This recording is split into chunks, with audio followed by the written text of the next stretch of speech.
Hi, everybody, and welcome once again to another Spartan Sports Report here on TV3. And joining us this evening, Penny Piper, who is head volleyball coach at CHS. Welcome, Penny. Thank you. Sam, I know you know Penny. Very well, and she's a neighbor, and glad to have her here tonight. We're going to talk volleyball here shortly.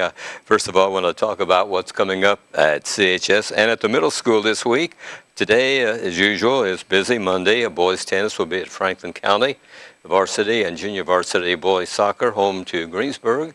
Girls soccer will be at Centerville, and junior varsity football will be at Rushville. On Tuesday, varsity and junior varsity volleyball home to Richmond. JV game at 5:30, the varsity at 6:30. Connersville hosts a cross-country invitational with 20 teams here on Tuesday evening. Wednesday, the boys JV soccer team will be playing at Muncie Central. And Thursday, varsity and junior varsity girls soccer home to Lawrenceburg. The varsity game at 5:30. The JV game will follow at 7 o'clock. Varsity and junior varsity volleyball at East Central. Boys tennis will be in the Eastern Indiana Athletic Conference Tournament. That begins at Greensburg, and it'll continue Saturday at Greensburg. On Friday, the Spartans will be at Indianapolis Broad Ripple for varsity football. And on Saturday, the boys conference tournament continues at Greensburg. That's the tennis tournament. Boys soccer, varsity, and junior varsity games will be at Oldenburg Academy. Volleyball, junior varsity, and varsity home to South Dearborn. The JV game at 10 o'clock in the morning. The varsity game will be at 11. Cross-country team will be at Greensburg for a meet involving the Eastern Indiana Athletic Conference teams. That's CHS at the middle school. Today, volleyball at Centerville, cross-country at South Dearborn, football at Rushville. On Tuesday, swimming and diving will be at South Dearborn. Wednesday, volleyball home to Hagerstown. Thursday, the middle school swimming and diving will be at Greendale. Cross-country team will be at Union County. The volleyball home to Newcastle. And on Saturday, the volleyball will be in the Brookville Invitational. Busy week. Wow. Speaking of busy, with the fall sports, you have the biggest schedule of any fall sports. You play like what? Forever. Right. It seems like that as well. It all equals out to about 32 matches. Oh, gosh. Yeah. So we start in the middle of August. We end at the end of October. You know, some nights we're busy. We're playing 3 and 4 nights a week, and then as well on Saturdays. And those are tournaments where we play 3-4 matches a day on our Saturdays. So it's a whirlwind. It's a roller coaster. You know, at the same time, the girls have to be able to concentrate and focus on school, get their rest, and just be ready to play and each and every night. Sam, volleyball is an interesting sport to watch. It is very interesting, and you know, it's very, very popular from college right on down through high school. Yes. And over the years, our volleyball team has had a lot of success, and I know they are a lot of fun to watch, and you've had a lot of fun coaching them, I know. I have, yeah, and especially with this year being the Olympics, year of the Olympics. So, you know, I get a lot of texts. Are you watching this? Did you see that? So, you know, they're interested in it as well. So. You have a lot of youngsters on your team, don't you?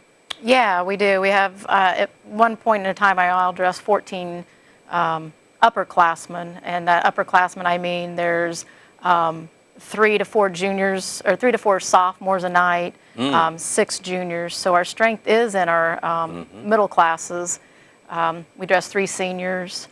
We do have 6 freshmen this year on JV that play, so, you know, relatively young. Yes, yes. Who are your seniors? Yeah, so starting middle is Riley Joy. Riley's a great girl.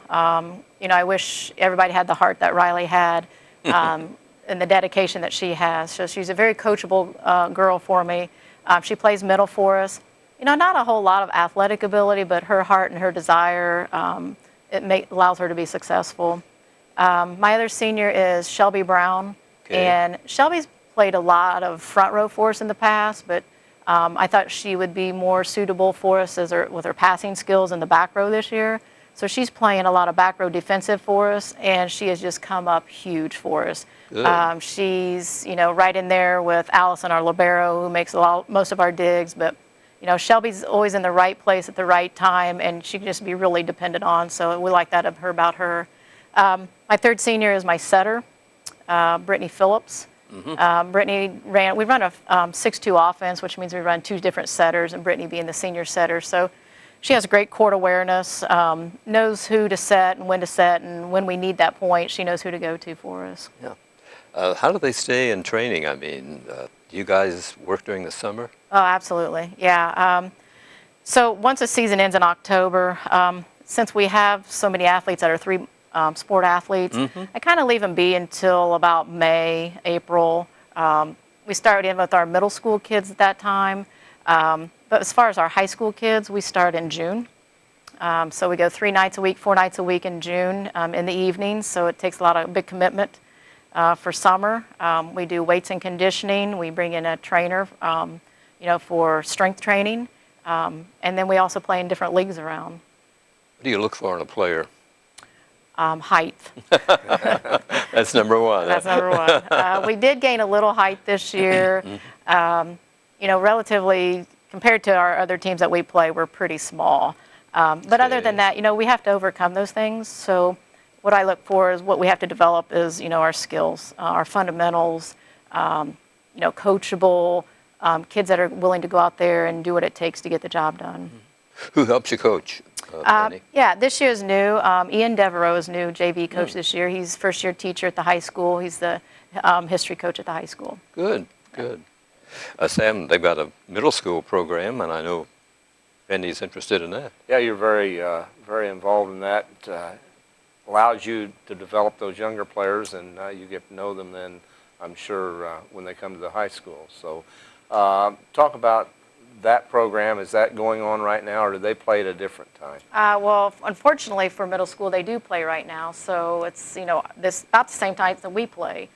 So it's real hard for us to get down and watch them, but they do a nice job. They come up and watch us one time. We get to go down and watch them a couple times and when we're off. But I try to work with those middle school kids in the spring. So I put on like a spring clinic for those kids because those are going to be, especially our incoming freshmen, those 8th graders now. It gives them a chance to know what systems we're running at the high school level before we kind of get to them during the summer. So it kind of breaks them in a little bit and before they have their middle school tryouts. With so many matches, you said like 32 or whatever Yeah. it is, doesn't leave a lot of time for practice. Do you have practices in between? Oh, yeah, absolutely. That's what I was telling Fran, though. Sometimes it's just nice to have a day off as well. So, I'm sure. they get fatigued, they get exhausted mentally and physically. And, first and foremost, we want their schoolwork to come first. So, a night off here or there. But, we have to go in and we have to try to fix things and adjust things as well, too. And in the off season, I'm sure, like all other sports, strength training is emphasized. Yeah. Again, we make up for some deficiencies in our height, so being strong, being quick. We work on footwork. We do weights and conditioning. Maybe not like football. We're not power lifters, but it is good for preventive injuries and fast twitch muscles. We need to be able to move quick. I would think leg muscles would be very important. Yeah. Working with that. We do a lot of jumping, plyometrics. We jump boxes, we jump stairs, we jump anything we can jump over to work those muscles. Let's see. Home games are played at the CHS gym, right? Right. Okay, and the middle school plays their games? At the middle school okay. arena. Okay. Yep. I was wondering, so fans would like to come out. What are some of the teams you play? I know you're in the conference, but other than that, you guys venture very far away? We go about an hour north, an hour south. As far as south as Lawrenceburg, South Dearborn in our conference. Most of our schedule's made up that if we're not playing our conference teams, we're playing sectional opponents. And then we have those 3 or 4 teams that we keep as rivals. We keep the Union County as a rival. Sure. The Cambridge City Lincoln's a big rival for us at the end. So I feel like we always go out and play with a purpose. What's tournament time when? What happens in? Yeah, for our sectional, it rotates between Newcastle and Greenfield Central, and I believe it's a Greenfield Central this year. So It's basically the same teams that we, run through basketball and baseballs, the Pendletons, the Richmonds, the Mount Vernons. So we'll run into those teams as well. Yeah. Who are strong? Who is strong in that sectional field? That It's one of the toughest ones in Indiana. It really is in 4A. Newcastle's going to be super tough this year. We played them here at home. They have a 6'4" freshman setter. Oh my. That's D1 ready right now. So she's amazing. So, and that doesn't count for their 6-foot outside hitter that they also bring. So, Mount Vernon was strong. Greenfield we saw up at Franklin Community this weekend, and they're going to be tall and big. It's really a tough sectional. It really is, all the way across the board. Oh, sounds like it is. And when does that begin? October 18th, I believe, if that's near that. Yeah, Okay. End of October. Yeah, about a month away then. Yep. So about maybe 10 days out, they'll have the draw, or Yeah. so, and you'll know. Yeah, we could either play on a Tuesday or a Thursday night, so depending on the draw. And we just hope for a good draw. Let those big teams bang up on each other a little bit. So maybe we can get a little luck for us. When your players, you said some of them play more than just volleyball. What are the other sports that they can participate in? Yeah, we actually have a lot of volleyball, softball girls that play. Okay. Yeah, so we have volleyball, basketball girls. We have volleyball track. So, I mean, there's a variety of different athletes that we have and pull from. I know you're like all coaches. You want your team members to participate in other sports. Sure, yeah. I mean, track only helps with their speed. Softball is essentially the same as hitting or serving a volleyball. It's a different arm motion, but it's still that same technique a little bit. So it all feeds into the same athlete. I would think with so many games, these kids would have a heck of a time with academics. Well, they do a lot of reading and studying on the bus, which isn't ideal. Okay. But, you got to do it when you can. So Yes. there are times where we're playing, they're doing their homework on their bus. I see lights and phones out on the bus, and they're trying to read or do something on the way back. But a lot of times they sleep, too, so they got to get their rest. One night we were in as far as north as Anderson, and then the next night we go as far south as South Dearborn. So, they got to stay focused and work hard. That's great. You do a super job, Penny. You've had some girls to go on to do well in college. Right, yeah. And that's, a goal that a lot of the girls, have to want to maintain, whether they want to play softball in college or whether they want to run track in college or whether it be volleyball. But, that's just a super goal for these athletes to have. Sure. Got to be tough for the coaches too, because you have lesson plans that you're gone every night, and Right. you have to do your day job too. Yeah, that's true. It's tough. I mean, when I go home at night, they go to bed and I'm still doing lesson plans or turning in stats that night from that night's game. So it's a little tiring at times, but it's all for a good cause. I'm sure. Talk about the EIAC a little bit. Who's strong in that, and where we're standing right now? Right. We're 4 and 5 in the conference right now. So we look to play Rushville 2 more times yet. We haven't seen them yet this year, and East Central. And we're hoping to take a couple victories from Rushville. East Central is going to be super tough. They always are. Normally win the conference between them and Lawrenceburg. We let Batesville sneak through us twice. We lost to them in 5 sets both times. So Greensburg is always tough. So I'm thinking we're probably going to finish around 5th. But that's what we can control. We beat Rushville twice, and then maybe, like I said, some of these other teams, maybe, somebody can get it, sneak in there and beat Batesville for us, and that might move us up in the standings a little bit. And it's nice to have that conference. We didn't have one for a long time, and Yeah. it's good for all sports. Right. Sure it That gives you something, a goal to play for. Right. And I think it's a good fit for us, Yeah, East Central's big, and, Batesville's big, but, I think we're still very competitive. Sam and I were at a football game Friday night. Were you there? I was not. Okay. Well, we'll tell you about it. We weren't able to tame the Lions, Sam. Right. No, we weren't, and we've had our struggles with the Lions, and the last 2 years, we just come up short. Yes. And both of them very winnable games.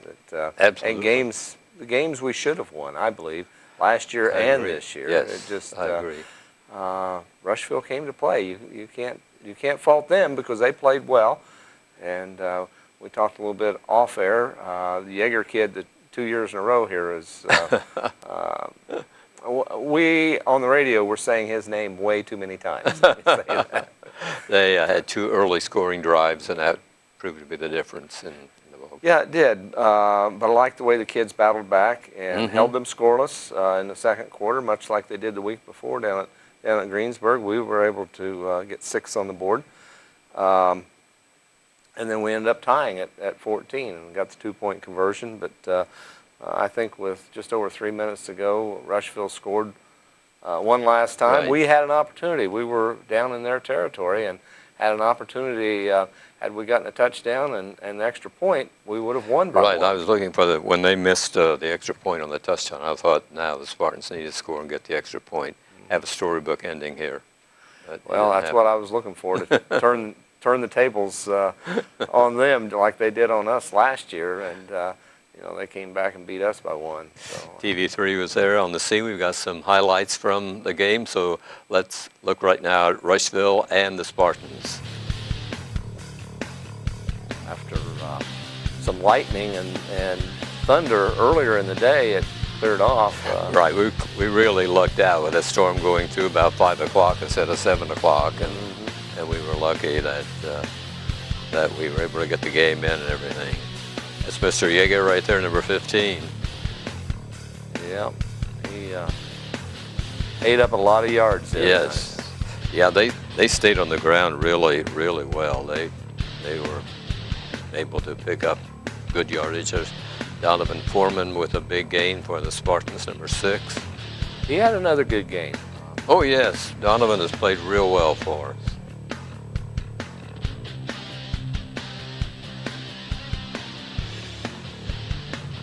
So the Spartans able to put it in the end zone there. This team, our team, seems to be playing with much more enthusiasm than they were earlier in the season. Yes. And I still think they got some wins left in them. Of course, Spartans will be at Broad Ripple this week. Dave Poller and I will have that on KMX 106.9, and if you can't make it there, but I think that's a game that Spartans can win just based on watching them the last 3 weeks. Fran, I think they've shown Right. some real I agree. improvement. They've made quite a lot of improvement. There's an interception by a Rushville player that stopped the Spartans' drive. There's the interception by number 17, Mason Sullenberger for Connorsville. He returned it 90 yards, which was really the highlight of the ball game. And I thought, boy, if the Spartans win this ball game, he'll be one of the big reasons. But, that was an exciting play. yes, it was. Yes, it was. And I thought, the momentum's on our side there, that things were going to change. I agree. I thought that would be a game changer, but it didn't quite turn out that way as the Lions held in the final series of plays and went on to get a victory of 20-14. And seemed like maybe too many penalties the other night for the Spartans too. They had some called back. Yes, there's Yeager again, but again they had some long walk-offs against them, penalties, holding penalties, which we just weren't able to take advantage of. So there we are in the final minute, and had our opportunities. We were in Lion territory, but just could not. We needed one more first down. Just couldn't get If it. we had a game that went a couple more minutes, maybe the Spartans could have pulled it out. But they played well. They played okay. There was the final few seconds. Freshman took a couple of knees with the clock running out, and those kids are very happy. It was their first win. Yes, it was. And that made it even more difficult, I think, for the Spartans, that Rushville able to pull that out and keep that War on 44 trophy over in Rush County. Okay. Well, as you mentioned, we play Indy Broad Ripple this week. They're 1-4 right now. Their one win was over Anderson Academy, 12-9, I believe, was their score, right? And Indy has lost to Noblesville Home School. They also lost to Evansville North, and to Eastern Hancock, and to Garin Catholic are their 4 losses. So they play some pretty good competition, I think. Play some pretty It'll tough be- competition. Yeah, it'll We're be. maybe the bigger school on their schedule. Mm-hmm. But Mm-hmm. we've been up there a couple times, and nice folks, and nice place to go. Never a very big crowd there. That it just seems like those Indianapolis schools don't draw That's right. I've noticed that a lot. too. And I know a couple years ago, seems like we had as many there on the other side of the field as they did. But so I'd encourage people to make the trip Yeah, to I Indianapolis hope and they will. make an evening of it, and take in some Spartan football on the road. It's 2A school, we're 4A, and you know, many times you can throw all those A's out the window, which I would like to anyway. But that's a game we should be able to take. Be a nice night, I think. The weather forecast looks Oh, good. yeah. Weather supposed to be nice all week, and you know, when you were earlier giving the schedules, I thought coaches don't have to worry about weather for the outdoor sports. Of course, Penny never has to worry about That's weather right. She's an indoor. unless Heat there's in a the flood. gym. The heat in the gym. There you The go. heat in the gym. I imagine it does get pretty warm. Yeah, that's the only part of the facility there that's not air conditioned. So we try Go to run, figure. try to run a few fans to cool us down a little bit. A reminder that the game, that part of what we saw, will be in its entirety on TV3 Thursday, Friday, and Saturday nights at 8 o'clock for the folks. In some other football, over last Friday, Centerville is 1-4.